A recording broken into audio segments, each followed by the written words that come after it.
கர்த்தருடைய பரிசுநாமத்திற்கு ஸ்தோத்திரம். இன்றைய நாளுக்கான தேவ வார்த்தை ஏசாயா 60ஆம் அதிகாரம் 18 மற்றும் 19ஆம் வசனங்கள்.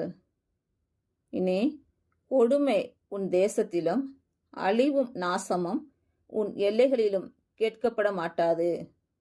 உன் மதில்களை இரட்சிப்பென்றும் உன் வாசல்களை துதி என்றும் சொல்லுவாய். இனி சூரியன் உனக்கு பகலிலே வெளிச்சமாயிராமலும் சந்திரன் தன் வெளிச்சத்தால் உனக்கு பிரகாசியாமலும் கர்த்தரே உனக்கு நித்திய வெளிச்சமும் உன் தேவனே உனக்கு மகிமையுமாயிருப்பார். இன்று பிறந்த நாள் மற்றும் திருமண நாள் காணும் அனைவருக்கும் இயேசு கிறிஸ்து நாமத்தினாலே வாழ்த்துக்கள். கர்த்தர் உங்கள் பலவீனங்களை மாற்றி உங்களுக்கு பலத்தை கட்டளையிடுவாராக. கர்த்தர் உங்களையும் உங்கள் பிள்ளைகளையும் உங்கள் பிள்ளைகளின் பிள்ளைகளையும் ஆசீர்வதிப்பாராக. கர்த்தர் உங்களோடு இருந்து உங்கள் பணிகளையும் பயணங்களையும் ஆசீர்வதிப்பாராக. ஆமேன்.